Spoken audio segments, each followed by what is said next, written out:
तो सभी लोग, तो अपन राजस्थान ज्योग्राफी पढ़ रहे थे, जिसमें अपना लास्ट टॉपिक था राजस्थान के भौतिक प्रदेश। अपन ने उसका एक इंट्रोडक्शन लिया था जो कि काफी लंबा चला था। अपन अब जितनी भी क्लासेस पढ़ी है उसका एक क्विक रिकैप लेते हैं। होपफुली आप सारे नोट्स बना रहे हैं। डेली की एक क्लास आ रही है, आप उसको रिवाइज भी कर सकते हैं आराम से। अगर आपने ढंग से सुना है तो आपको रिवाइज करने में मुश्किल से 15 मिनट लगेंगे। चलिए अब अपन एक बार के लिए रिवाइज कर लेते हैं जो भी अपन ने पढ़ा अभी तक। अपन ने ये ओरिजिन वगैरह पढ़ा। ओरिजिन में अपन ने बताया कि टेथी सागर क्या है, पेंजिया क्या है, वैगनर कौन है, वगैरह वगैरह। ये चीज़ आप बहुत अच्छे से जान गए हो। देखिए ये फर्क पड़ता है, अगर आप सीधा इस क्लास में आए हैं तो आपको भले ही नहीं पता हो, लेकिन अगर आपने मेरी सारी क्लासेस सुनी है, मैंने हर क्लास में ओरिजिन ऑफ राजस्थान को बार बार मेंशन किया है, तो इससे भी आपके कानों में साइलेंटली सबकॉन्शियसली ये बात गई है कि वैगनर का ही महाद्वीपीय सिद्धांत था, किसी और का नहीं था।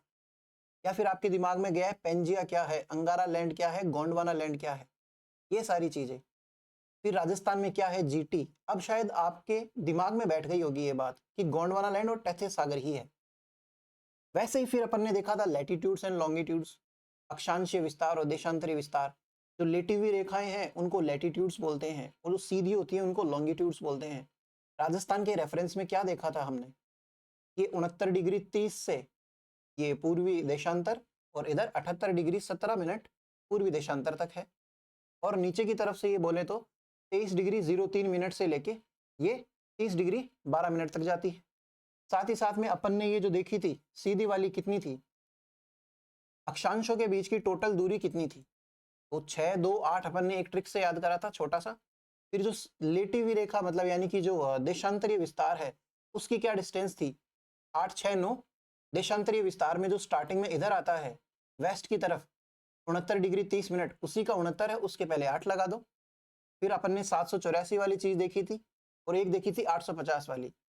ऐसे करके अपन ने राजस्थान के लैटिट्यूड्स लॉन्गिट्यूड्स, राजस्थान का फिर अपन ने एरिया देखा था। राजस्थान का एरिया कितना आता था, 34 22 39। अगर आपको आपका मोबाइल नंबर याद है तो आप ये भी याद कर सकते हैं।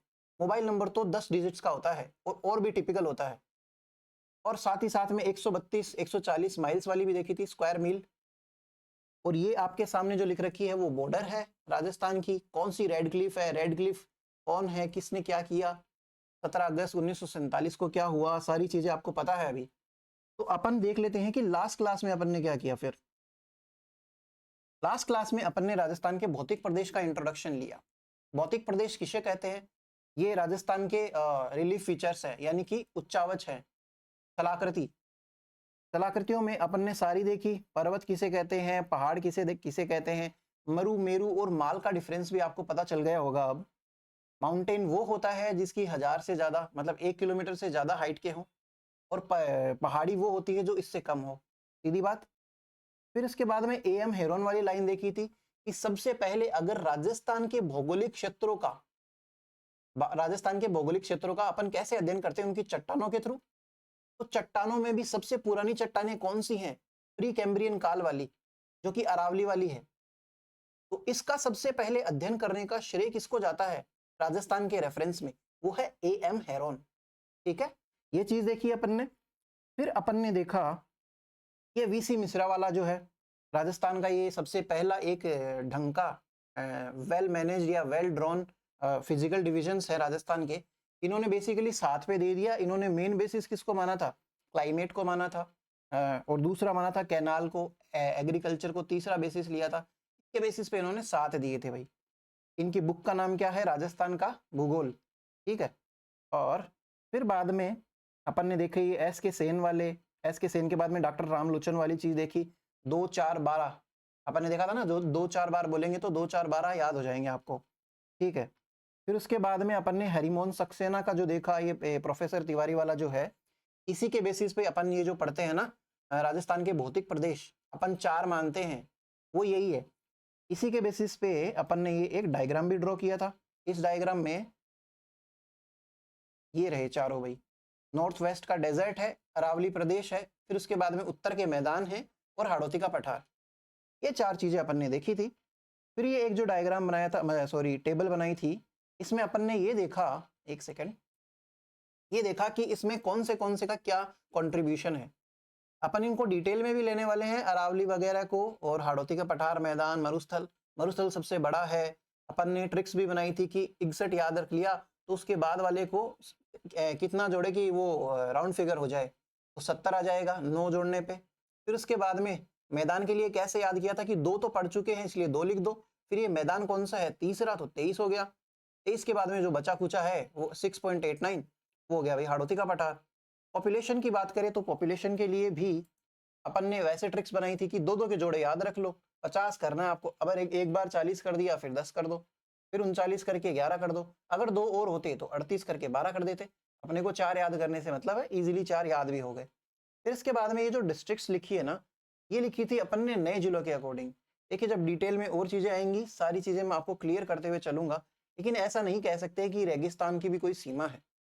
जैसे मैं बोलूँ जैसलमेर और उसके पास में मान लो बीकानेर की बात कर रहे हैं अपन, तो क्या अपन कह सकते हैं कि फलाना रेगिस्तान जैसलमेर के बाहर? बिल्कुल ही नहीं, ये देखो बॉर्डर पे है जैसलमेर और बीकानेर के। तो मरुस्थल कहीं भी मिल सकते हैं, मेनली मरुस्थली प्रदेश में मिलेंगे, इसलिए अपन ने एक रफ लिखा है।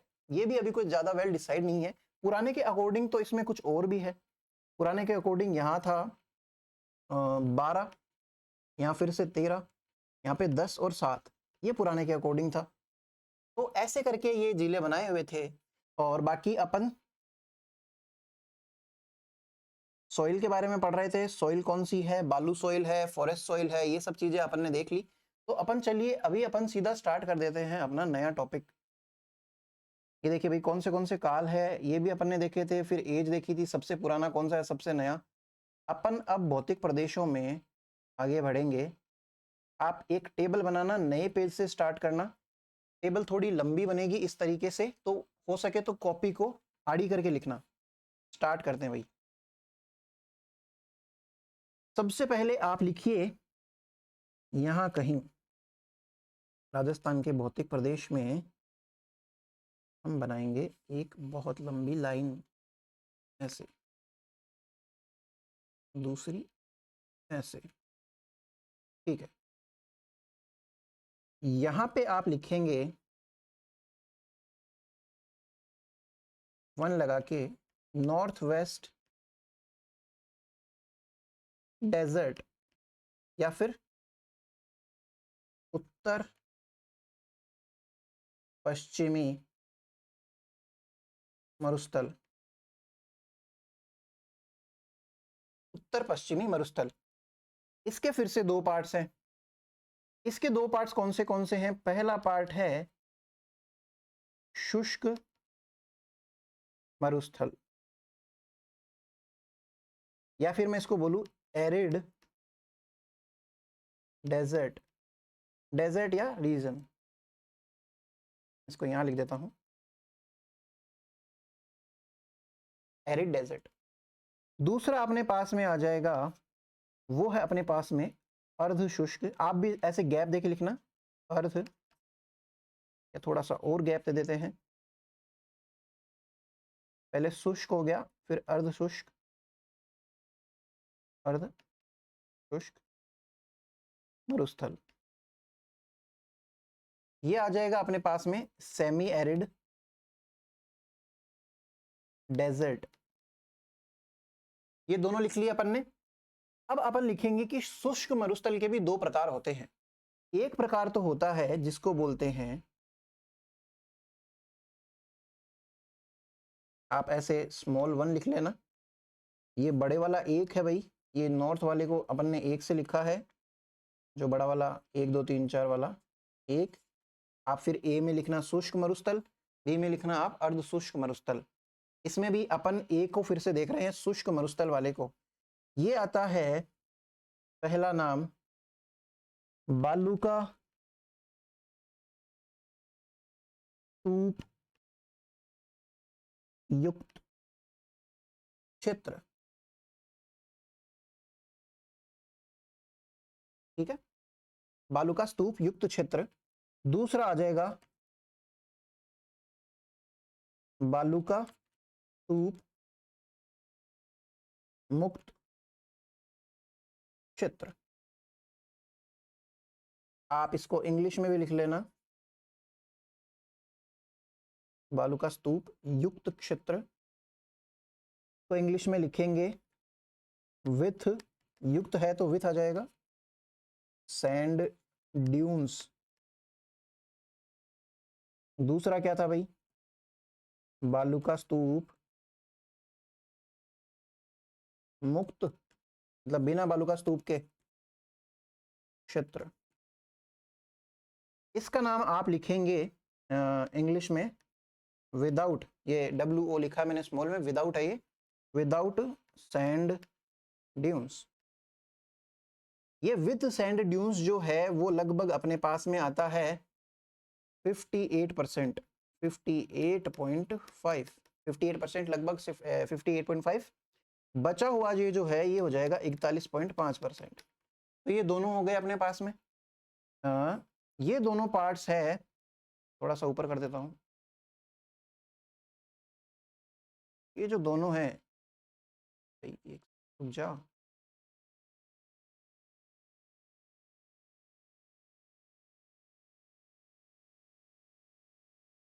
ये नहीं मानेगा भाई। दूसरा जो है बी, बी अपन ने क्या देखा था, अर्ध शुष्क,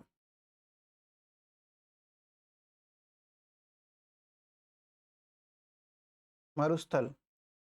इंग्लिश में आप लिख लीजिए semi arid desert, semi arid desert, ये लिख लीजिए। इसके कौन से पार्ट हैं तो वो अपन लिखेंगे, वो कौन से हो जाएंगे।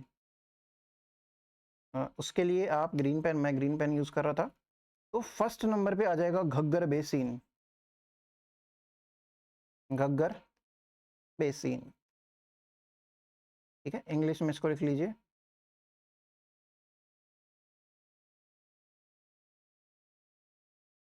घग्गर बेसिन। बेसिन क्या होता है वो आपको बता दूंगा आगे थोड़ा सा। सेकंड नंबर पे आता है शेखावाटी, शेखावाटी अंतः प्रवाह क्षेत्र। इंग्लिश में इसको बोल देंगे शेखावाटी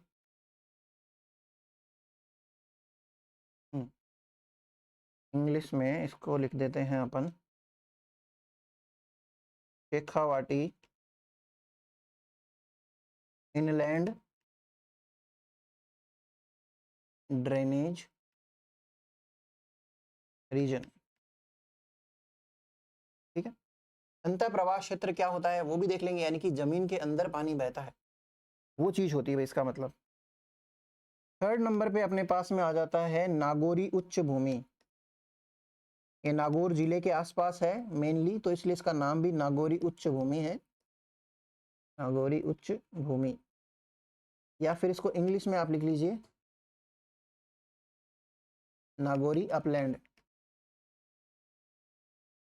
ठीक है। फिर फोर्थ नंबर पे अपने पास में एक और आ जाएगा लूणी या फिर गौड़वाड़ बेसिन,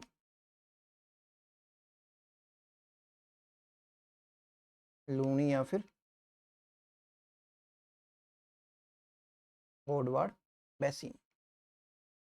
ये चार अपन ने देख लिए अर्ध शुष्क के पार्ट। अपन पढ़ रहे हैं भौतिक प्रदेशों की चार्ट बना रहे हैं, जिसमें सबसे पहले अपन ने देखा मरुस्थल का क्या सीन है। मरुस्थल को दो पार्ट्स में डिवाइड किया हुआ है, शुष्क मरुस्थल, अर्ध शुष्क मरुस्थल, एरिड, सेमी एरिड। फिर उसके बाद में अपन ने बालू का स्तूप युक्त क्षेत्र देखा क्या होता है, मतलब इसमें बालू का स्तूप रहेंगे, मतलब सैंड ड्यून्स रहेंगे, रेत के टीले। और दूसरा है बालू का स्तूप मुक्त वाला। फिर अपन ने अर्ध शुष्क में देखा चार, घग्गर वाला, शेखावाटी वाला, नागौरी वाला और ये लूणी वाला। अब अपन आगे चलते हैं सेकंड टाइप पे।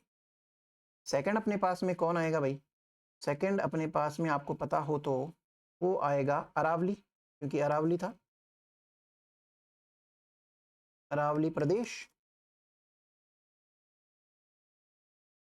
पेन डिफरेंट यूज कर लेना वरना कंफ्यूज हो जाओगे, और बाकी इनको सबको डिटेल में पढ़ना है ही है। अरावली प्रदेश को इंग्लिश में भी लिख लो भाई, अरावली रीजन।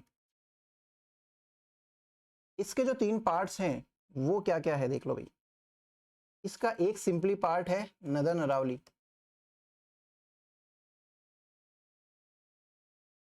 या उत्तरी अरावली। सेकंड नंबर पे अपने पास में है मिड अरावली, यानी कि मध्य अरावली। सी थर्ड नंबर पे अपने पास में आती है सदर्न अरावली। ये अब आपको दिशा ज्ञान क्यों करवाया गया था स्टार्टिंग में ही काम आ रहा है, जिनको पहले से आता है उनको तो मैं क्या ही बताऊं। सदर्न अरावली, 3 अरावली हो गई भाई। जैसे ये राजस्थान का एक क्विक सा मैप है, इसमें ये इधर वाला जो अरावली का पोर्शन है उसको उत्तरी अरावली कहा गया है, बीच वाले को मिड अरावली, और ये वाला जो है उसको सदर्न अरावली बोला गया है। अब ये जो सदर्न अरावली है ये भी 2 पार्ट्स में डिवाइडेड है भाई। एक तो इसका पार्ट हो जाएगा मेवाड़ वाली अरावली, यानी कि मेवाड़ अरावली। अब इसको आप ग्रीन पेन से लिखिए, ये सदर्न अरावली के पार्ट्स हैं भाई। मतलब जो भी आपके पास पेन है वही यूज़ करना सेम। इसका एक तो नाम है मेवाड़ अरावली के पार्ट्स जो हैं, अपन जब अरावली पढ़ेंगे तब देख लेंगे इसको डिटेल में। दूसरे नंबर पे अपने पास में आ जाएगी, एक सेकेंड, आबू खंड पर्वत। आप लिखिए, या आबू पर्वत खंड, पर्वत खंड, या फिर इंग्लिश में आप क्या लिख लेंगे, आबू ब्लॉक। आबू ब्लॉक क्या होता है वो भी अपन देखेंगे। ये हो गया भाई अरावली, 2 पढ़ लिए अपन ने। फिर तीसरे नंबर पे आप लिखना, आप इसको पॉज करके लिख लीजिए जल्दी से, अपन फिर तीसरे पे चलते हैं। चले भाई तीसरे पे। तीसरा अपने पास में आ जाएगा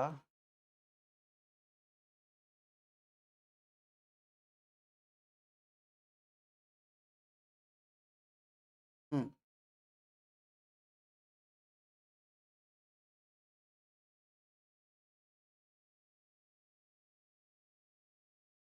तीसरा क्या आएगा, क्या आप बता सकते हैं? ईस्टर्न प्लेन्स आएंगे क्या भाई? ईस्टर्न प्लेन्स, यहाँ तक की चीज़ क्लियर है क्या आपको? ईस्टर्न प्लेन्स में भी फिर से आप 3 पार्ट लिखेंगे। सबसे पहला जो पार्ट लिख रहा हूँ वो है माही बेसिन।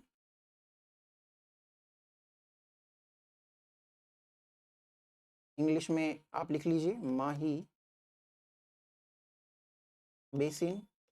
बेसिकली बेसिन क्या होता है एक आइडिया दे ही देता हूँ, कि जैसे ये नदी है और ये नदी की सहायक नदियां हैं भाई, और ये जो जितना भी नेटवर्क बना रही है, जहां जहां तक इस नदी के किनारे है या नदी की वजह से कुछ भी है, मान लेते हैं कि नदी तो ये है भाई, और इसके आसपास उग रखी है घास दूर दूर तक, दूर दूर तक, जिसका रीजन क्या है, माही नदी। और इसकी ये ट्रिब्यूटरीज यानी कि सहायक नदियां जो है, मान लीजिए ये सहायक नदी है, ये भी यहाँ तक फैली हुई है। तो ये सारा कुछ कैलकुलेट होगा इस माही नदी के बेसिन में, यानी कि इस चीज को ही बोलते हैं बेसिन। सिंपली नदी का क्षेत्र नहीं है, नदी के सहायक नदियों का भी क्षेत्र है, इसलिए इसको बोल देते हैं, एक प्रकार का ये नेटवर्क समझिए आप, तो इसको बोल देते हैं बेसिन। तो माही नदी का है तो माही बेसिन। अपन ने स्टार्टिंग में ये लूणी वाला देखा था अर्ध शुष्क मरुस्थल में, वो लूणी नदी के क्षेत्र होंगे, लूणी नदी और उसकी सहायक नदी के क्षेत्र। दूसरे नंबर पे आप लिखना माही बेसिन के बाद में बनास बेसिन। बनास बाणगंगा बेसिन भी बोल देते हैं इसको, लेकिन आप बनास बेसिन लिख लीजिए, बनास बेसिन। ये बनास नदी का है भाई, बनास बेसिन।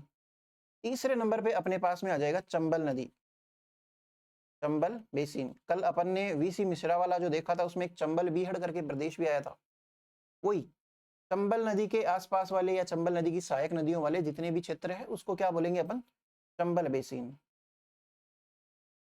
तो यहां तक का आपको सारा दिख रहा है, आप जल्दी से लिख लीजिए। फिर फोर्थ आप इसके इधर वाली साइड में लिख लेना, मतलब ये जो 3 लिखे इसके साइड में चौथा लिख लेना, मैं यहाँ पे नीचे लिख देता हूँ आपको। चौथे नंबर पे अपने पास में आएगा दक्षिणी पूर्वी, सॉरी दक्षिण पूर्वी पठारी प्रदेश। दक्षिणी पूर्वी पठारी प्रदेश, हाँ। इसमें कौन सा आ जाएगा, इसमें आप लिखना ए लिख लो भाई, दक्कन का पठार, या आप लिख लेना दक्कन का लावा पठार, दक्कन लावा पठार। अच्छा, इसको इंग्लिश में क्या लिखेंगे भाई? ये जो दक्षिणी पूर्वी पठार है, इसको इंग्लिश में लिख लेना south eastern plateau region. Simple है भाई। अब आप इन नाम से फेमिलियर है, प्लेटो क्या होता है। और दूसरे नंबर पे आप लिख लीजिए विंध्यन कगार, कगार भूमि। ठीक है, इसको इंग्लिश में लिख लीजिए डेक्कन प्लेटो। जब अपन ये पठार पढ़ेंगे ना, तब इसको डिटेल में देख लेंगे थोड़ा सा। और विंध्यन स्कार्पलैंड, ये जो लिखा है विंध्यन कगार भूमि, इसको अपन ने लिखा है विंध्यन स्कार्पलैंड। ठीक है, तो भाई ये हो गया अपना। आप इसका एक स्क्रीनशॉट ले लीजिए, या फिर जैसे मैंने पेन यूज करे हैं आप भी वैसे यूज करना, क्योंकि वरना कंफ्यूज हो जाओगे। अपन ने नॉर्थ का जो नॉर्थ वेस्ट का जो मरुस्थल देखा है, उसके दो भाग है भाई, ए और बी। शुष्क मरुस्थल फिर अर्ध शुष्क मरुस्थल, इनके दोनों के भी पार्ट्स है, इसलिए मैंने डिफरेंट नंबर से और डिफरेंट पेन से यूज करा है। फिर साथ ही साथ में अरावली प्रदेश में भी 3 प्रकार के होते हैं मेजरली, तो उनको ब्लू पेन से लिख दिया। और तीसरा वाला जो सी है, सी के 2 पार्ट्स हैं, उसको मैंने लिख दिया मेवाड़ अरावली और आबू पर्वत खंड दूसरे पेन से। फिर ईस्टर्न प्लेन्स के कोई वैसे पार्ट्स नहीं हैं, दक्षिणी पूर्वी पठारी प्रदेश के भी कोई पार्ट्स नहीं है। तो आप इसका स्क्रीनशॉट ले लीजिए और अपन अब आगे चल लेते हैं भाई। ले लिया क्या भाई स्क्रीनशॉट? तो चलो आगे चल लेते हैं अभी अपन। स्टार्ट कर देंगे अपना पहला टॉपिक, जो कि है, हेडिंग डाल लेना, नॉर्थ वेस्टर्न डेजर्ट, डेजर्ट, या फिर आप हिंदी में लिख लेना उत्तर पश्चिमी मरुस्थल। हो गया। इसके अंदर अपन पढ़ेंगे, तो अपन स्टार्ट कर देते हैं डेफिनेशन ऑफ मरुस्थल, यानी कि डेजर्ट की परिभाषा। डेजर्ट किसको कहेंगे, डेजर्ट कैसे बनता है? जैसे कल अपन ने जो देखा था फिजिकल डिविजन्स जो हैं, ये अरावली हो गया, ये पठार हो गया, या फिर ये ग्राउंड हो गया। ये 3 चीज़ें हैं भाई। जैसे मैं इसको अरावली बोलूँ, ये पठार है, और ये जैसे इसको मैं नाम ही दे दूँ, इसको हाड़ौती का पठार बोल देते हैं भाई, हाड़ौती। और इसको मैं अगर मैदान बोलूँ, ईस्टर्न प्लेन्स बोलूँ। और साथ ही साथ में ये मरुस्थल है, ये भी लगभग ग्राउंड के लेवल के ही तो है, ये पठार जितने ऊंचे तो है नहीं। ये जो तीनों उच्चावच होते हैं,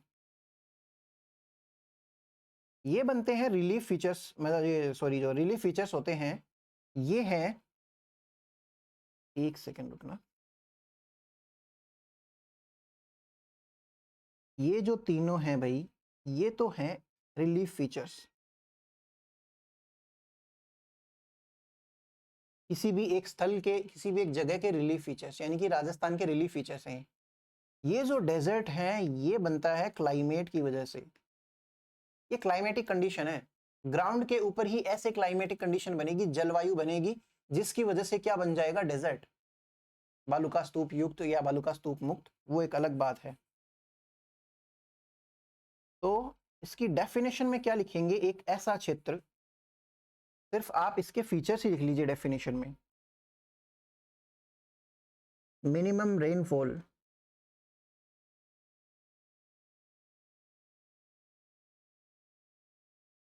यानी कि हिंदी में क्या लिखेंगे, न्यूनतम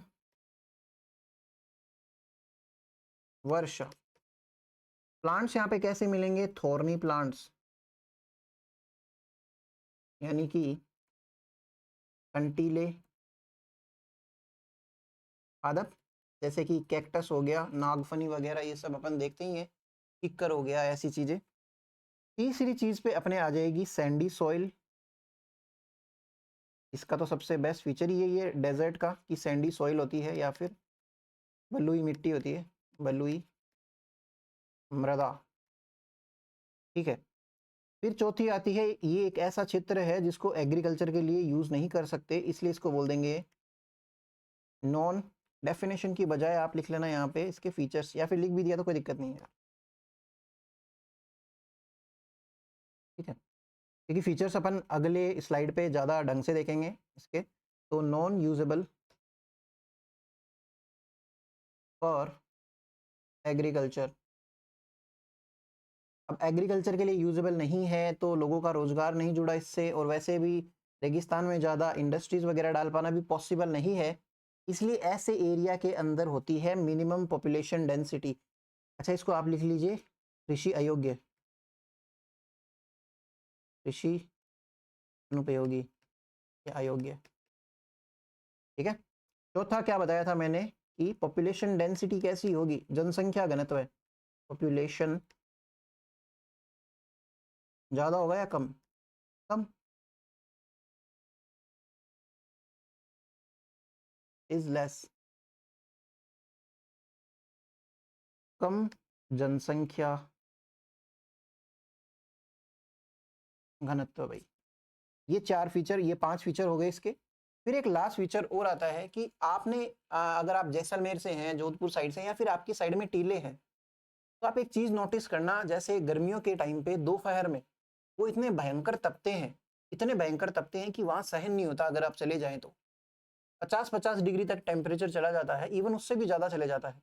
जब सूर्य की किरणें तेज पड़ती है 21 जून इसके टाइम के आसपास, जून जुलाई, ये जो ज्येष्ठ का महीना होता है इन सब में बहुत भयंकर गर्मी पड़ती है। तब दोपहर के टाइम पे तो ऐसा सीन, रात को क्या हो जाता है, रात को ये इतने ठंडे पड़ जाते हैं। जैसलमेर वाली साइड जो है, ये जो सम का इलाका है, क्यों, ये दिसंबर के टाइम पे जब जाते हैं ना उधर न्यू ईयर की साइड में, ये इलाका ऐसा है कि सुबह सुबह रहेगी यहाँ पे एकदम गर्मी, भयंकर गर्मी, और जैसे ही रात होगी, रात में ही हो जाता है 3 डिग्री तक टेम्परेचर चला जाता है।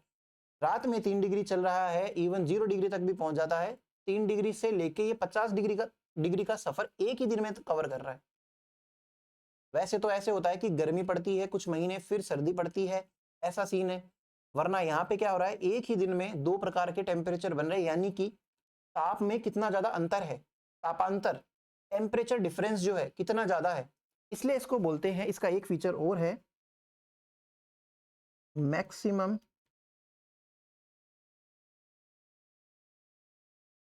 डायरनल टेम्परेचर डिफरेंस, या फिर इसको क्या लिख लेंगे,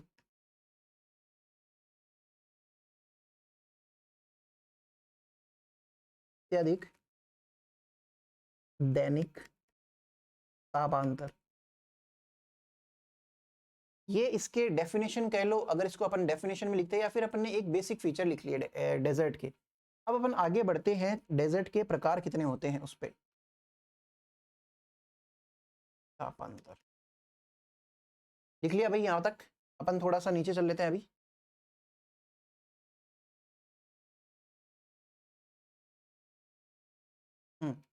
डेजर्ट के होते हैं भाई 3 प्रकार। पहला प्रकार आता है टाइप्स ऑफ डेजर्ट, लिख लेना, एक छोटी सी हेडिंग है, कोई बहुत बड़ी नहीं है। टाइप्स ऑफ डेजर्ट, क्योंकि यहाँ पे तीनों प्रकार के डेजर्ट पाए जाते हैं, इसलिए अपन इनको पढ़ रहे हैं। पहले नंबर पे आता है अर्ग या फिर इर्ग, तो हिंदी में इर्ग भी बोलते हैं और अर्ग भी। ये क्या होता है, जो आप नॉर्मली देखते हैं, टीले जो देखते हैं, रेगिस्तान जो देखते हैं, उसी को बोलते हैं अर्ग, अर्ग या इर्ग। ये क्या है, पूर्णतः रेतीले,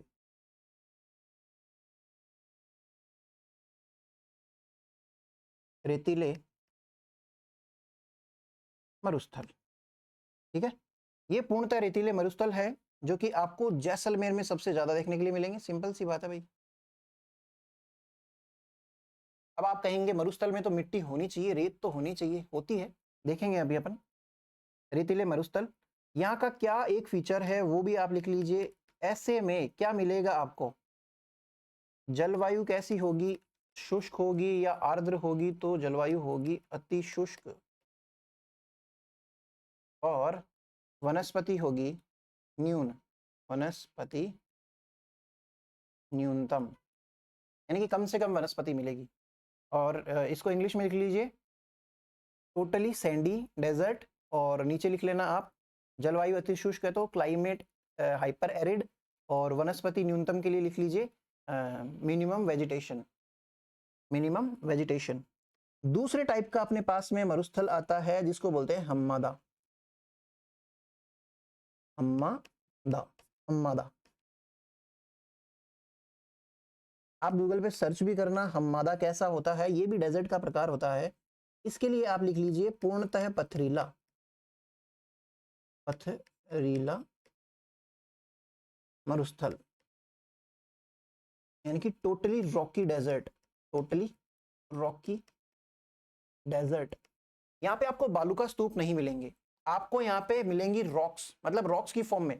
देखिए मिट्टी कहाँ से आती है, मिट्टी भी तो चट्टानों की विदरिंग से, अपरदन से, इस सब से ही आती है।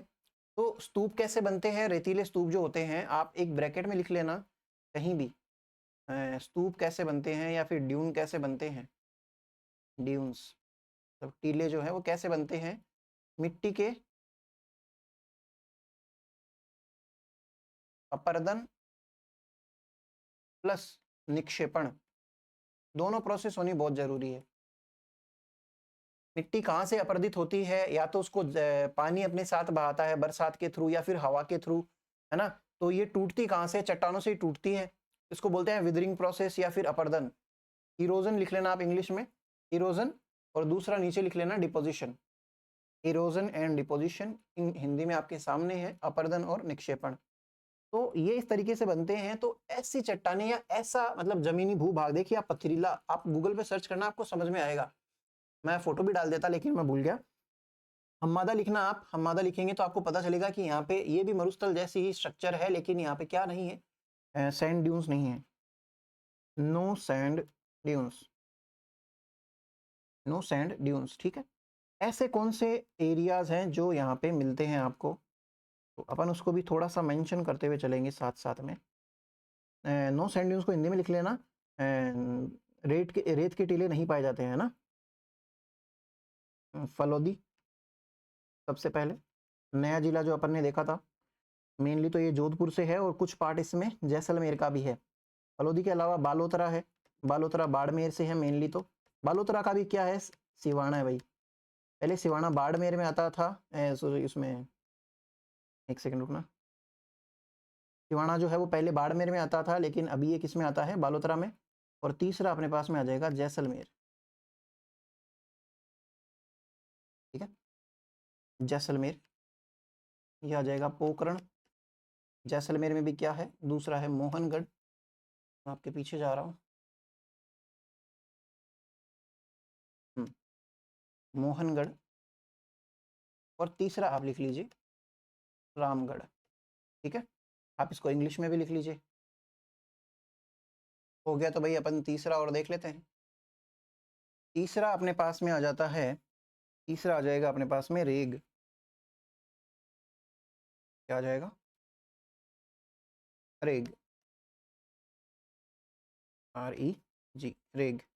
ये क्या है भाई, अगर मैं कहूँ हम्मादा में आप टीले और ऐड कर दो, पथरीले प्लस रेतीले, ऐसे मरुस्थल जो पथरीले भी हैं रेतीले भी हैं, यानी कि रॉकी भी हैं, as well as sand dunes भी प्रेजेंट है वहां पे भाई। ऐसे डेजर्ट यानी कि इनको बोलेंगे मिश्रित डेजर्ट, हिंदी में आप लिख लेना पथरीले प्लस रेतीले, मिश्रित मरुस्थल या डेजर्ट, मिक्स्ड डेजर्ट, इनको बोला जाता है मिश्रित मरुस्थल, ठीक है। रेग जो होता है, इसकी क्या फीचर्स है, ये कहाँ मिलता है ज्यादातर, ये आपको मिलेगा शेखावाटी वाले एरिया में मेनली। तो शेखावाटी वाले एरिया कौन से हैं, सीकर हो गया, जैसे चूरू हो गया, झुंझुनू हो गया, और फिर आ जाते हैं जैसे बाड़मेर हो गया, के पास में जो जालोर है वो सब हो गया, ये सब भी इसके अंदर आते हैं। अपन ने ये सब चीज़ें देख ली है भाई कि डेजर्ट के कैसे टाइप्स होते हैं। अपन एक बार अब छोटा सा एक रिकैप ले लेते हैं, अपन ने इतनी देर में क्या किया। सबसे पहले ये मैप बनाया, टेबल बनाई, टेबल बनाने के बाद में अपन ने नॉर्थ वेस्ट डेजर्ट स्टार्ट किया है, उसके फीचर्स देखे थे, यहाँ पे रेनफॉल कैसा है, यहाँ की प्लांट्स कैसे हैं, सॉइल कौन सी पाई जाती है, एग्रीकल्चर के लिए यूजेबल है या नहीं है। फिर साथ साथ में पॉपुलेशन डेंसिटी देखी थी कैसी है कैसी नहीं है। फिर डाइअर्नल कैसी यहाँ पे वो टेम्परेचर डिफरेंस रहता है, तापांतर, दैनिक तापांतर तो कैसा रहता है, उच्च दैनिक तापांतर या फिर सर्वाधिक या फिर अत्यधिक। ठीक है, फिर उसके बाद में ये चीज़ अपन ने देखी थी। अब अपन आगे बढ़ लेते हैं हल्का सा और कि क्या ऐसे रीजंस है कि डेजर्ट अपने राजस्थान में है। राजस्थान में जो डेजर्ट है उसी में एक सब हेडिंग छोटी सी और लिख लीजिए, 2 लाइन की है वैसे तो, reasons of desert in Rajasthan.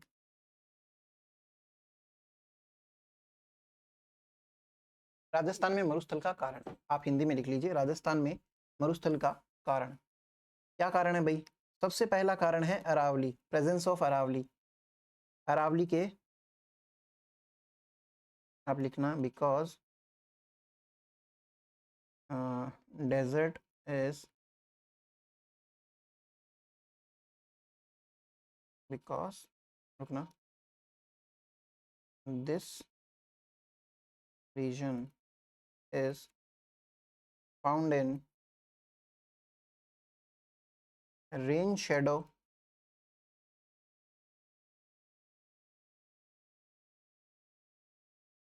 Side of Aravalli.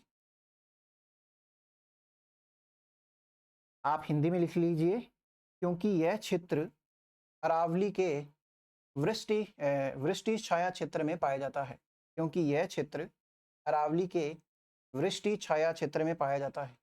अब ये वृष्टि छाया क्षेत्र क्या होता है वो देख लेते हैं जल्दी से। देखिए मैं आपको एक चीज बताऊं, अगर ये पहाड़ है कोई, इसके किसी एक डायरेक्शन से बादल आते हैं, जैसे अगर ये अरावली है, इधर मरुस्थल है, मतलब जैसे मैं राजस्थान का एक ऐसा मैप बना रहा हूं इस हिसाब से, यहाँ पे है ये अपने उत्तर के मैदान जो भी है, उत्तर वाले मैदान, उत्तरी मैदान, ठीक है, ये चीज है। अब ये पहाड़ जो होते हैं, अगर ये बादल जो होते हैं अगर बहुत ऊपर है तो ये उड़ के चले जाएंगे बिना बारिश के। आप देखते हैं कई बार अपने घरों के सामने छत पे ऊपर कि आसमान में काले बादल छाते हैं लेकिन बारिश नहीं होती है, क्योंकि वो हाइट पे बहुत ज्यादा होते हैं, तो वो कोल्ड कंडीशन में होते हैं, उनसे जो पानी की बूंदे हैं वो टपक नहीं पाती और वो ऊपर के ऊपर ही निकल जाते हैं आपके। लेकिन जो हाइट में नीचे होते हैं, अब दिक्कत क्या आएगी, अगर ये हाइट में ऊपर होंगे तो वैसे बारिश नहीं करेंगे, और हाइट में ये नीचे होंगे तो ये क्या करते हैं, ये इसके इधर इधर ही रह जाते हैं और ये करते हैं यहाँ झमाझम बारिश, और इधर रह जाता है सूखा। इस चीज को बोलते हैं वृष्टि छाया क्षेत्र।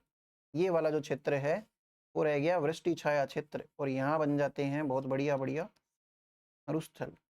और इसका दूसरा एक रीजन और है कि यहाँ पे सॉइल जो है वो भी सैंडी सॉइल है। देखिए सैंडी सॉइल जो होती है उसकी स्ट्रक्चर ऐसी सी होती है, तो इनके जो कण होते हैं, मतलब जो रेतीली मिट्टी होती है, बलुई मिट्टी, जब अपन पढ़ेंगे मिट्टी के प्रकार तब देखेंगे कि इसमें जो पानी है वो एकदम नीचे तैर जाता है, क्योंकि वाटर होल्डिंग कैपेसिटी इनकी बहुत कम होती है। तो यहाँ की जो वेजिटेशंस है उनको पानी मिल ही नहीं पाता। अब वेजिटेशंस भी नहीं रहेगी तो मिट्टी की विदरिंग ज़्यादा होगी। पेड़ पौधे एक बढ़िया रीज़न है, मतलब टूल है या फिर एक उपाय है मिट्टी का वो रोकने की, अपरदन रोकने की। अपन देखेंगे आगे जब ये प्रकार रेगिस्तान के फॉर्मेशन को, डेजर्टिफिकेशन को रोकने के एक प्रकार है, उसमें आते हैं सफ़ेदे के प्लांट उगाओ, ये सब उगाओ, प्लांटेशन क्यों इंपॉर्टेंट है वो बताया जाता है। तो वृष्टि छाया क्षेत्र में पाया जाता है इसलिए ये डेजर्ट बन गया। दूसरा इसका एक रीज़न और लिख लीजिए आप, जो कि है सैंडी सॉइल की वाटर होल्डिंग कैपेसिटी कैसी है, बहुत ज़्यादा, और बहुत ज़्यादा होने की वजह से क्या होता है, पानी नीचे चला जाता है ना। Sandy soil water holding capacity इसकी होती है बहुत ज़्यादा, बहुत ज़्यादा यानी कि लो, ठीक है, बहुत कम होती है मतलब। हिंदी में आप लिख लेना रेतीली मिट्टी जिसकी जल ग्रहण क्षमता या जल धारण क्षमता बहुत कम होती है। अब अपन पढ़ेंगे अपना मेन टॉपिक। आपने लिख लिया क्या, एक सेकंड।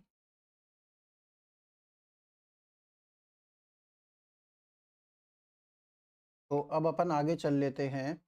आपने यहाँ तक लिख लिया, अपन आगे चल लेते हैं अब। राजस्थान का ये जो मरुस्थल है उसके फीचर्स देखेंगे भाई।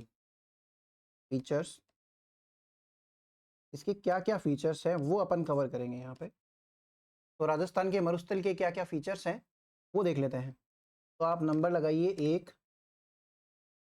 सबसे पहले ये जो मरुस्थल है वो यंग डेजर्ट है। अपन ने देखा था, फर्स्ट क्लास में भी देखा था, फिर अपन ने कल भी देखा था कि ये जब टेबल बनाई थी अपन ने लिखा था सबसे यंग यही है चारों भौतिक प्रदेशों में से, जिसमें से मरुस्थल जो है उसको क्या बोलेंगे अब अपन, it's a young desert, English में लिख लीजिए। यह एक जवान मरुस्थल है, आप हिंदी में लिख लीजिए। फिर सेकंड पॉइंट आप बनाइए, सेकंड पॉइंट आप लिखिए कि it is part of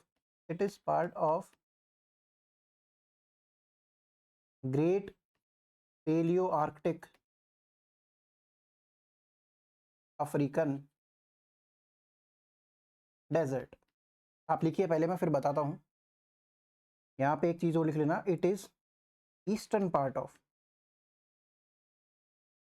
Hindi में लिखिए ये great palaearctic African desert का पूर्वी भाग है।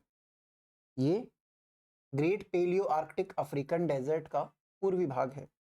ग्रेट पेलियो आर्कटिक डेजर्ट क्या है? तो जब पेलियोजोइक एरा था उस टाइम पे जो मतलब कंडीशन थी, जैसे अपन ने अलग अलग अर्थ के एज देखे, जैसे अपनी होती है किशोरावस्था, युवावस्था, वैसे ही अपन ने उस टाइम पे क्या देखा था, कार्बोनिफेरस पीरियड देखा था और मीजोजोइक पीरियड देखा था, जुरासिक पीरियड देखा था, सॉरी। यहाँ पे ये जो एरा है इसके नाम में भी दे रखा है पेलियोजोइक एरा, यानी कि पेलियो, हिंदी में लिखे तो पेलियोजोइक युग, ये हो गया। ये एरा में मतलब ये जब अर्थ की एज चल रही थी, जब पेंजिया टूट रहा था, काफी सारे अलग अलग युग आते हैं और उनके भी काल होते हैं छोटे छोटे, वो जीटीएस में पढ़ते हैं अपन, जियोलॉजिकल टाइम स्केल में। तो उसके अकॉर्डिंग ये एक डेजर्ट था, पेलियो, इसका नाम था great palaearctic African desert, क्योंकि ये अफ्रीका कॉन्टिनेंट का पार्ट था। अगर मैं जल्दी से आपको पहले वाली बात बताऊं तो यहाँ कहीं एशिया था, याद करना, अपन ने फर्स्ट क्लास में देखा था। यहाँ कहीं अफ्रीका था, यहाँ पे यूरोप था, अपने को इतने से मतलब एक बार। तो ये जो अफ्रीका है, ये जो इंडिया का पेनिनसुला है, ये इसी का ही तो पार्ट था। मैंने बोला था कि ये यहाँ पे टूट के गया था, और सोमाली प्लेट आज भी टूट रही है, आज के 100-200 लाखों सालों बाद में कुछ और पार्ट यहाँ पे आके जुड़ जाएगा। तो ऐसा सा कुछ सीन होने वाला है। तो इसीलिए अपन ये कह रहे हैं कि जो राजस्थान का डेजर्ट है वो अफ्रीका का ही पार्ट है, यानी कि उस टाइम पे पेलियोजोइक एरा के टाइम पे, पेलियोजोइक एरा के टाइम पे जो एक अफ्रीका में डेजर्ट था उसका नाम है palaearctic, great palaearctic desert. ये कंटिन्यू रहा मीजोजोइक एरा तक भी, मीजोजोइक एरा तक भी। मेन तो मतलब यही था पॉइंट का कि ये पार्ट किसका है, ठीक है। फिर अपन थर्ड लिखते हैं,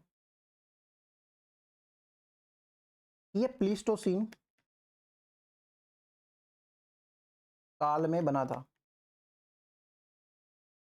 ये चीज अपन कल भी लिख चुके हैं, फिर से मेंशन कर लो भाई। और मैं एक चीज यहाँ पे आपको बताऊं, it was made in Pleistocene period, ठीक है। एक चीज मैं आपको यहाँ पे इंटरेस्टिंग ये बताऊं कि ये जो राजस्थान का डेजर्ट है, राजस्थान के मैप में ये वाला जो डेजर्ट वाला रीजन है, ये भाग भाई आज के 7,000 साल पहले लगभग, जब यहाँ पे ये सिंधु घाटी सभ्यताएं ये सब चल रही थी, हड़प्पा वड़प्पा ज्यादा, और यहाँ पे एक नदी चलती थी, सरस्वती नदी, बहुत भारी नदी थी, बहुत ज्यादा इसका बहाव था, बहुत ज्यादा पानी था। डेजर्टी सैंडी सॉइल होते हुए भी, डेजर्टी सॉइल होते हुए भी काफी ज्यादा मिट्टियां, नदी जब आती थी अपने साथ में उपजाऊ मिट्टी भी लेके आती थी। तो ये पार्ट सैंडी होते हुए भी यहाँ पे वाटर की अवेलेबिलिटी बहुत ज्यादा थी। घग्गर नदी जो आज अपन जानते हैं सरस्वती नदी के रूप में, पहले बहुत ज्यादा उफान था। ये तो इस एरिया का शोक भी माना जाता है, जब इसमें बहुत ज्यादा पानी होता है तो बाढ़ आ जाती है। अपन जब नदियां पढ़ेंगे तब देखेंगे ये चीज। तो मैं ये कह सकता हूँ कि ये सैंडी सॉइल होते हुए भी या फिर मरुस्थली चीजें होते हुए भी पानी की अवेलेबिलिटी बहुत ज्यादा थी, इसलिए ये एरिया ऐसा नहीं था जैसा आज की तारीख में है। और इसका एक दूसरा रीजन और भी है, आज के 7,000 वर्ष पहले मरुस्थल का इतना ज्यादा ट्रांसफर भी नहीं हुआ था। मरुस्थल जो होता है वो ट्रांसफर भी करता है भाई, जैसे मैं फिर से ये मरुस्थल बनाऊं, तो आज ये जो मरुस्थल आया है यहाँ तक, या थोड़ा बहुत पार्ट पाकिस्तान में भी है, ये मूवमेंट्स की वजह से आता है। इसको मार्चिंग ऑफ डेजर्ट बोलते हैं, अपन आगे देखेंगे। मरुस्थल जब आगे सरकता है, सरकता कैसे भाई? हवा से सरकता है। हवा चलती है, बड़े बड़े टीले जो होते, मिट्टी कैसे आई? इतनी सारी मिट्टी कहाँ से आई? पत्थरों के टूटने से, चट्टानों के टूटने से। वैसे ही ये उड़ के आएगी, अलग अलग जगह पे जाएगी और रेगिस्तान बनाती चलेगी। तो 7000 साल पहले इतनी मिट्टी भी नहीं थी, और जो भी था उसमें पानी और था, सरस्वती नदी का पानी आया जा रहा था। तो इसलिए डेजर्ट जैसी कंडीशन होते हुए भी डेजर्ट नहीं था वहां पे। अपन ने ऊपर जो देखा था कि अरावली के रेन शेडो रीजन में होने की वजह से, अपन ने देखा था ना, अरावली के वृष्टि छाया क्षेत्र में होने की वजह से यहाँ पे मरुस्थली भाग बना। लेकिन वृष्टि छाया क्षेत्र तो था, बट सरस्वती नदी भी थी, इसलिए क्या हुआ, पानी की कमी नहीं रही। और अपन अब यहाँ पे एक चीज और ऐड कर लेंगे, बिफोर 7000 ईयर्स, बिफोर अप्रोक्सीमेटली, लगभग 7000 वर्ष पहले राजस्थान में डेजर्ट जैसी कंडीशंस नहीं थी। अप्रोक्सीमेटली 7000 ईयर्स अगो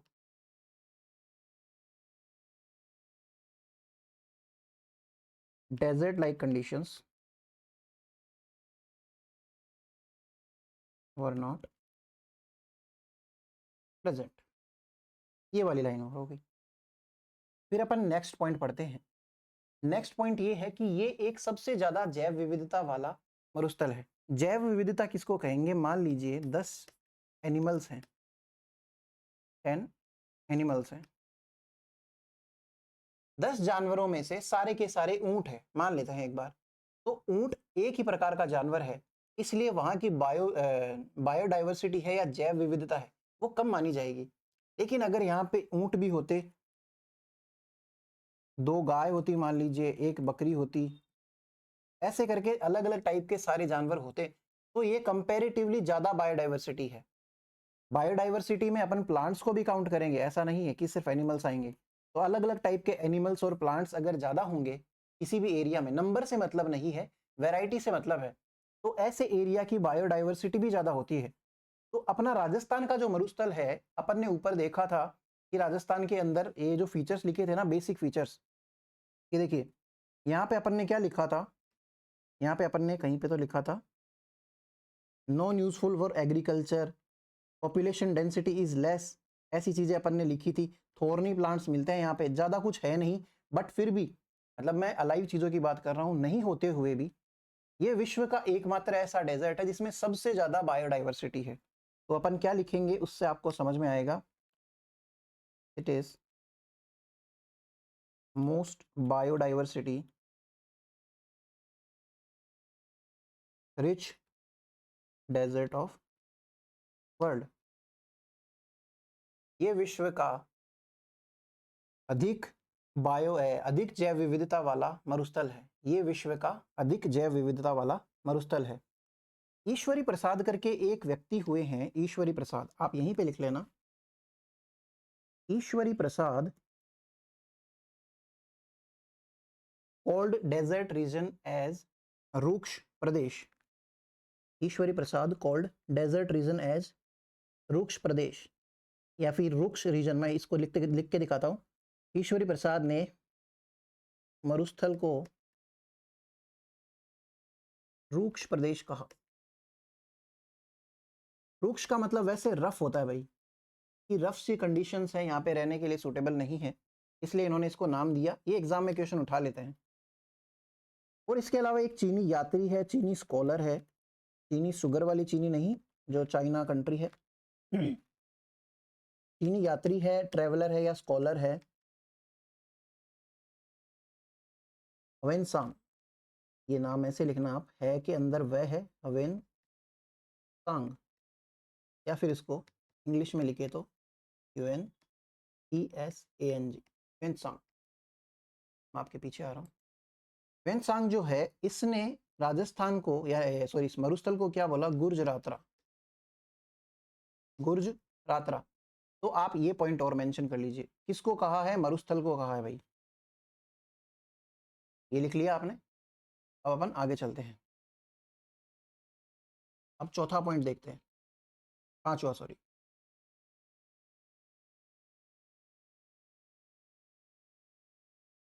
पांचवा पॉइंट ये कहता है कि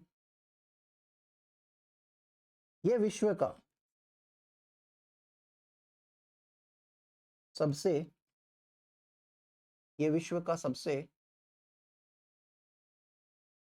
ज्यादा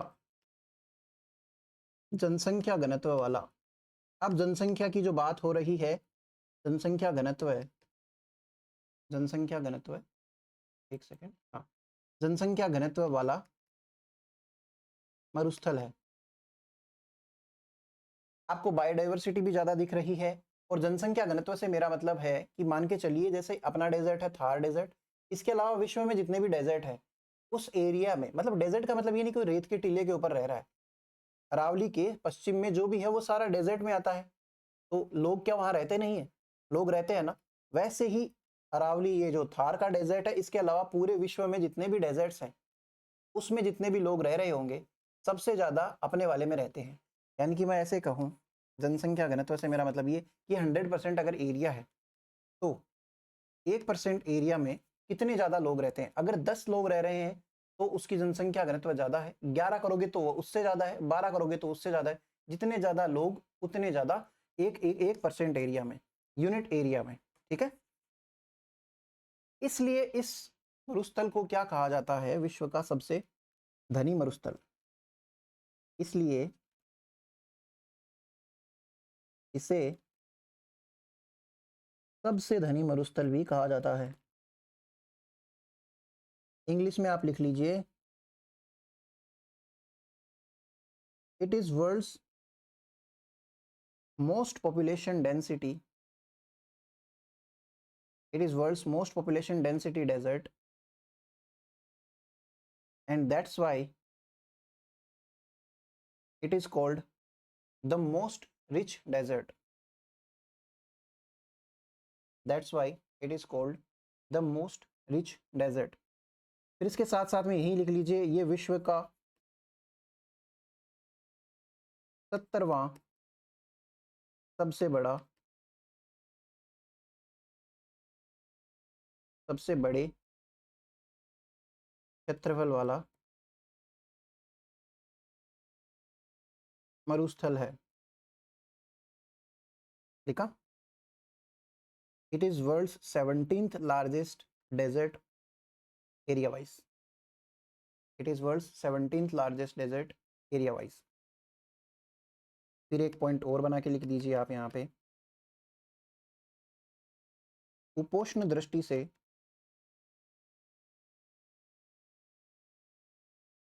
नाइन्थ या फिर 9वां। उपोष्ण क्या होता है, सब ट्रॉपिक।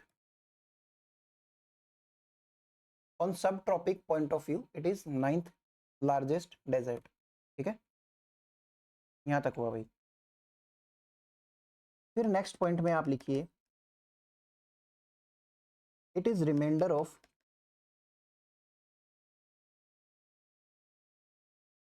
टेथिस सी, या हिंदी में लिखिए, ये टेथिस सागर का अवशेषी भाग है। ये आपको पता भी है वैसे, और इसी से रिलेटेड एक इंटरेस्टिंग फैक्ट आप लिखना ब्रैकेट में, यहीं पे लिख लेना इसमें, कि जैसलमेर का एक गांव है भाई, जैसलमेर का एक गांव है जिसका नाम है कुलधरा। कुलधरा में खुदाई के दौरान वेल मछली के अवशेष मिले हैं।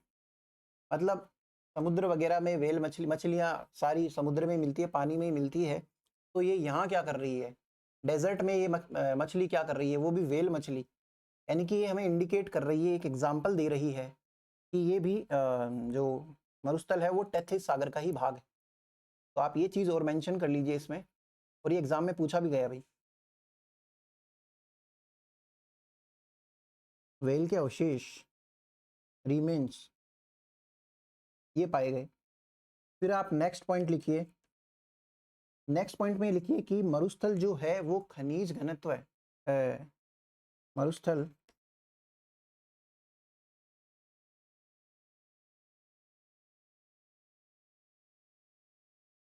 खनिज में खनिज बाहुल्य खनिज बाहुल्य वाला क्षेत्र है। Desert is mineral rich region. Desert is mineral rich region. इसमें कौन से मिनरल्स पाए जाते हैं? तो आप लिख लीजिए नेचुरल गैस। ये सब अपन जब मिनरल्स पढ़ेंगे तब डिटेल में देखेंगे भाई। नेचुरल गैस, और उसके अलावा लिख लीजिए आप पेट्रोलियम। पेट्रोलियम के अलावा आप लिखिए जिप्सम। जिप्सम के साथ साथ में लिखिए आप लिग्नाइट। लिग्नाइट कोयले का एक प्रकार होता है भाई। और फिर लास्ट में लिख लीजिए आप चूना पत्थर या फिर लाइमस्टोन। क्या लिखेंगे? चूना पत्थर या फिर लाइमस्टोन। यहाँ तक लिख लीजिए आप। फिर उसके बाद में अपन इसकी लंबाई देखेंगे, इसकी अपन देखेंगे चौड़ाई देखेंगे, इसकी अपन ऊंचाई देखेंगे। मरुस्थल कितना लंबा है, कितना चौड़ा है, कितना ऊंचा है। यानी कि लंबाई जो है इसकी वो है 640 किलोमीटर। चौड़ाई इसकी आ जाती है 300 किलोमीटर के आसपास। और इसकी जो ऊंचाई है भाई, यहाँ पे थोड़ा ध्यान से सुनना। ऊंचाई जो है वो है 200 से 300 मीटर। मैं फिर से रिपीट कर रहा हूँ, मैं बोल रहा हूँ मीटर। मीटर बोल रहा हूँ ऊंचाई के लिए। ऊंचाई किलोमीटर में नहीं है। 200-300 किलोमीटर तो क्या ही हो सकता है बताओ।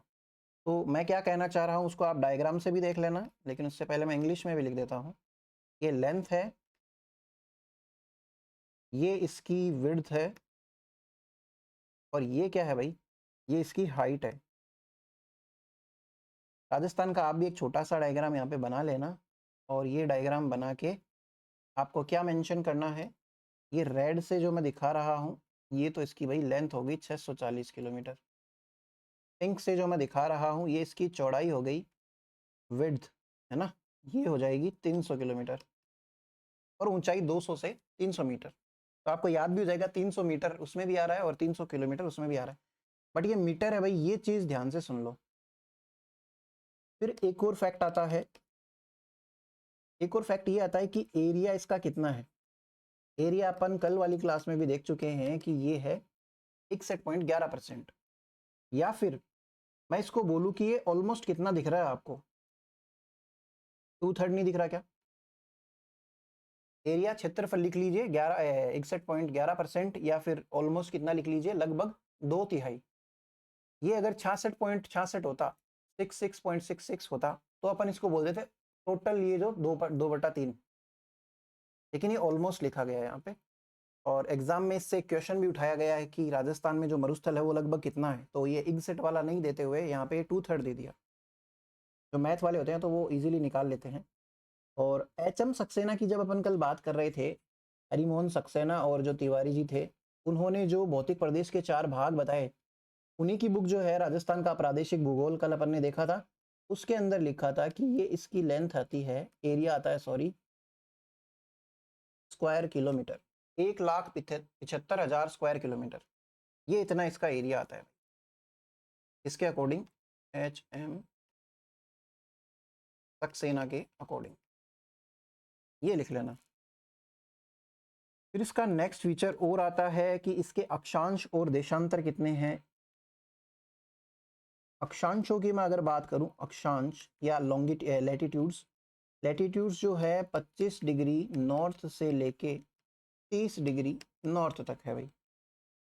देशांतर है वो लगभग कितने हैं? देशांतर शुरू हो जाते हैं जहां से अपना राजस्थान का देशांतर शुरू होता है, इतने से लेके 70 डिग्री 45 मिनट ईस्ट तक। ये इसके अक्षांशीय और देशांतरीय विस्तार हो गए भाई। फिर इसके बाद में एक पॉइंट आप और लिखिए कि यहाँ की राजस्थान में पॉपुलेशन कितनी है। कल भी अपन ने देखा था कि पॉपुलेशन कितनी है, जनसंख्या 40% है। राजस्थान सर्वाधिक आबादी वाला क्षेत्र भी है, इसी में लिखना आप, राजस्थान सर्वाधिक आबादी वाला क्षेत्र है। सॉरी, राजस्थानी मरुस्थल, मरुस्थल मरुस्थल सर्वाधिक आबादी वाला क्षेत्र है। कैसे? कल हमने एक टेबल बनाई थी, ये रही। इसमें आप खुद मुझे बताइए, 40, 10, 39, 11 में सबसे बड़ा 40 है, तो जनसंख्या सबसे ज्यादा हुई। तो इसीलिए अपन ने ये पॉइंट लिखा है कि जनसंख्या के मामले में ये सबसे ज्यादा है। लेकिन अगर मैं आपको एक चीज बताऊं, अपन पर यूनिट एरिया के हिसाब से जनसंख्या निकाले। पर यूनिट एरिया क्या होता है? ये है 61.11% में 40% जनसंख्या। 1% में कितनी हो जाएगी? सिंपली अपन क्या करेंगे, 40/61.11। तो ये जो भी नंबर आएगा ये 1 से तो कम आएगा, लेस देन 1, है ना, ये लेस देन 1 आएगा भाई। इसके अलावा देखिए आप मुझे, 10 है 10 से छोटा है 9, 39 है 39 से छोटा है 23, 11 है 11 से छोटा है 6.89। ये जितने भी एरिया हैं वो अपनी पॉपुलेशन वाले परसेंट से तो छोटे हैं, यानी कि इनकी संख्या आएगी 1 से ज्यादा हर बार। और मरुस्थल में जब 1 से कम आ रही है, इसका मतलब क्या आप मुझे बता सकते हैं? पर यूनिट एरिया जब पॉपुलेशन देखते हैं उसको हमने क्या बोला था? जनसंख्या घनत्व। तो राजस्थान के ही भौतिक प्रदेशों में से मरुस्थल भौतिक प्रदेश के जनसंख्या घनत्व सबसे कम है। दो स्टेटमेंट है, दोनों कॉन्ट्राडिक्टरी है। राजस्थान के मरुस्थल प्रदेश में सबसे ज्यादा जनसंख्या रहती है, 40%, बहुत सही बात है। दूसरी बात क्या है कि राजस्थान के भौतिक प्रदेशों में से मरुस्थल में सबसे कम जनसंख्या घनत्व है, सही बात है। जनसंख्या घनत्व और जनसंख्या के नंबर दोनों अलग अलग बात है भाई। तो आपने यहां पे जब ये लिखा कि सर्वाधिक आबादी वाला क्षेत्र है, इसके आगे कंटिन्यू करना, इसके आगे कंटिन्यू करना कि जनसंख्या घनत्व के मामले में, घनत्व के मामले में, मरुस्थल सबसे कम जनसंख्या घनत्व वाला भौतिक प्रदेश है। इंग्लिश में लिखना, on the basis of population density, on the basis of population density, desert is the least population density physical division। ठीक है, ये वाली चीज क्लियर हुई आपको?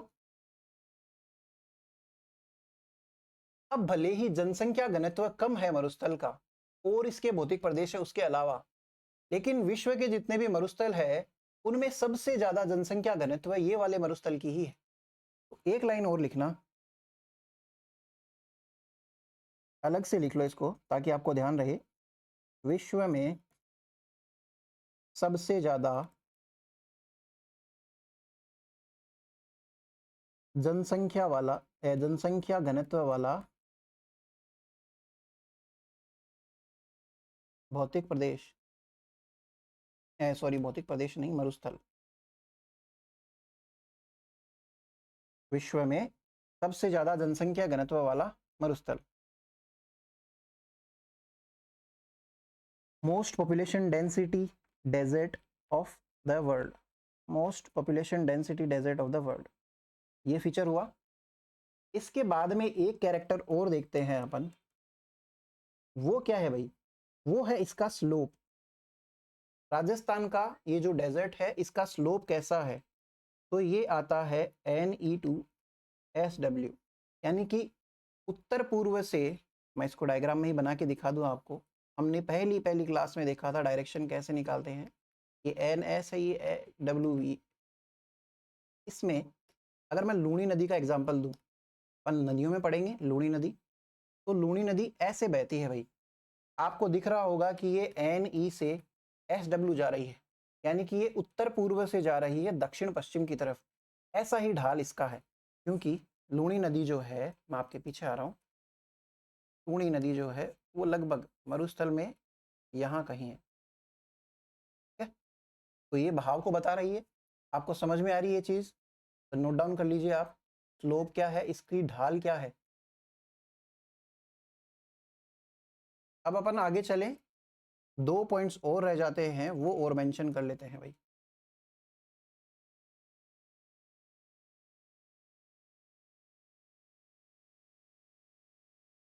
दो पॉइंट्स और रह जाते हैं, वो और मेंशन कर लेते हैं। एक पॉइंट ये कह रहा है कि ये जो राजस्थान का मरुस्थल है इसका नाम है थार का मरुस्थल। या फिर इसी को बोलते हैं द ग्रेट इंडियन डेजर्ट, महान मरुस्थल, भारत का महान मरुस्थल। तो इंग्लिश में लिखेंगे थार डेजर्ट, या फिर इसको लिखेंगे ग्रेट इंडियन डेजर्ट। ये इंडिया के अलावा पाकिस्तान में भी है, ये राजस्थान है, राजस्थान मतलब इंडिया के राजस्थान में है, इसके अलावा ये पाकिस्तान में भी है भाई, ऐसे से है, अपने पाकिस्तान टच करता है। अपन ने देखा भी था फर्स्ट क्लास में, बहावलपुर, बहावल नगर, रहीम यार खान, ऐसी चीज़ें। तो वहाँ पे भी क्या मिलता है, ये थार का डेजर्ट मिलता है। ये मिलता है यहाँ पे राजस्थान में मिलता है ये 85%, और यहाँ पे मिलता है 15%। यहाँ पे लिख लेते हैं, पहले भारत लिखेंगे भाई, भारत में भी राजस्थान लिख लेंगे ब्रैकेट में, प्लस पाकिस्तान। तो ये क्या है, भारत में तो ये आता है अपने पास में 85%, और पाकिस्तान में ये रह जाता है 15%। ठीक है, और पाकिस्तान में इस डेजर्ट का एक नाम है, इसको बोलते हैं चोलिस्तान। आपके पीछे तो नहीं आ रहा, तो क्या बोलते हैं, चोलिस्तान, मतलब थार के डेजर्ट का ही नाम है भाई। और ये हो गया आपका 13वां पॉइंट। फिर एक लास्ट 14वां पॉइंट और है भाई। देखिए थार का मरुस्थल जो है, मरुस्थल पार्ट ये 61% है, लगभग राजस्थान का यही पार्ट है। इसी से क्वेश्चन भी बहुत ज्यादा बनते हैं, अरावली से भी बनते हैं। जो दो भौतिक प्रदेश है, उत्तर का मैदान और वो हाड़ौती का पठार, उनसे बहुत कम क्वेश्चन बनते हैं। इंपॉर्टेंट सब कुछ है इसमें, मैं जो भी लिखूंगा भौतिक प्रदेश में सारा कुछ इंपॉर्टेंट है, एक एक लाइन इंपॉर्टेंट है। तो एक पॉइंट और लिख लीजिए आप कि राजस्थान में ये 4 राज्यों में, भारत में ये 4 राज्यों में, भारत में यह 4 राज्यों में फैला हुआ है। In India Thar desert is spreaded in 4 states. नाम कौन से हैं वो लिख लेंगे। सबसे पहले तो राजस्थान, जिसमें ये 62% है। अब 62% के ही ऑब्लिक में आप लगाइए सैटेलाइट सर्वे के अकॉर्डिंग, सैटेलाइट सर्वे के अकॉर्डिंग ये 67% है भाई। तो आपको दोनों ध्यान रखने पड़ेंगे, एक बार 62 एक बार 5 ज़्यादा है, कुछ ज़्यादा वैसे अनोखा नाम नहीं है। दूसरा कौन सा आ जाएगा यहाँ पे, दूसरा आ जाता है Gujarat.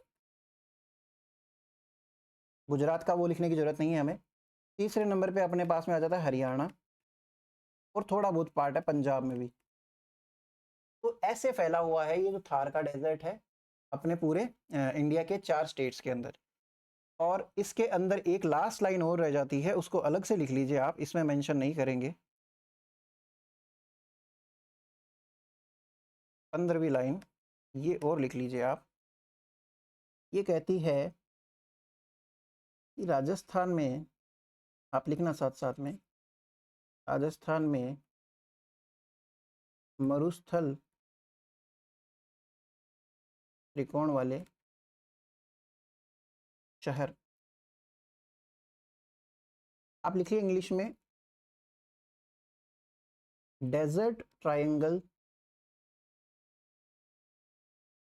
Desert triangle cities of Rajasthan. ठीक है, उसके नाम में 3 आ जाते हैं, ट्रायंगल है तो 3 आएंगे।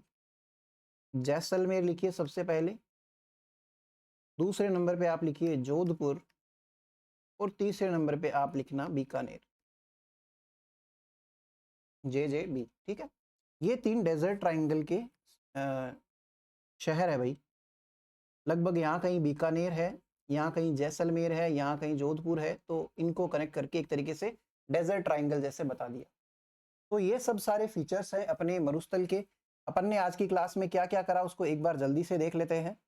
अपन ने सबसे पहले ये टेबल बनाई, टेबल में अपन ने राजस्थान का ये मरुस्थल स्टार्ट किया, मरुस्थल के फीचर बताए आपको छोटे से, ये डेफिनेशन ही है एक प्रकार से सारे मरुस्थलों की। और फिर उसके बाद में अर्घ क्या है, हम्मादा क्या है, रेग क्या है, आप इनको एक बार गूगल करना प्लीज़। और फिर देखा कि ये क्यों बनते हैं और अपन ने 15 फीचर्स देखे इसके, टोटल 15 है। ये यंग डेजर्ट है, ये ईस्टर्न पार्ट है किसका, great palaearctic African desert का, प्लीस्टोसीन काल में बना था 7000 साल पहले, मरुस्थल जैसी कंडीशंस नहीं थी। ये शायद 2024 की एग्जाम में क्वेश्चन आया हुआ है। और उसके अलावा ईश्वरी प्रसाद ने क्या बोला, चीनी यात्री का नाम हवेनसांग, कई बार पूछ लेते हैं कि किसने यह स्टेटमेंट दिया कि राजस्थान का मरुस्थल गुर्जरातरा कहलाता है, तो ऐसे भी आता है क्वेश्चन। और इसके अलावा तो क्या ही है, ये जनसंख्या घनत्व में सबसे ज़्यादा है और कम है, वो वाली बात भी समझ में आई आपको। राजस्थान के अंदर जितने भी लोग रहते हैं वो सबसे ज़्यादा मरुस्थल वाली साइड रहते हैं, इसलिए अपन ने बोला कि राजस्थान में तो जनसंख्या घनत्व है, सॉरी जनसंख्या का नंबर जो है सबसे ज़्यादा मरुस्थल में है, लेकिन जनसंख्या घनत्व जो है वो सबसे कम है इधर, पॉइंट्स में आता है ना, एक से कम आता है। इसके अलावा ये 17वां है, ये 9वां है, किस किस के बेसिस पे, विश्व का क्षेत्रफल की दृष्टि से 17वां है, और उपोष्ण दृष्टि से यानी कि सब ट्रॉपिक दृष्टि से ये कौन सा है, 9वां। इसके अलावा टैथिस सागर का अवशेष, कुलधारा वाली बात, वेल मिली, और खनिज बाहुल्य है ये, लंबाई चौड़ाई ऊंचाई, ये सब देख लिया अपन ने। तो यहाँ पे अपना ये टॉपिक खत्म होता है। कल अपन स्टार्ट करेंगे मरुस्थल के प्रकार, मतलब कौन से मरुस्थल होते हैं, और ये जो बालुका स्तूप मुक्त क्षेत्र है और बालुका स्तूप युक्त क्षेत्र है 58.5%, 41.5%, ऐसी सारी बातें भाई कल करेंगे अपन। तो मिलते हैं भाई कल की क्लास में फिर।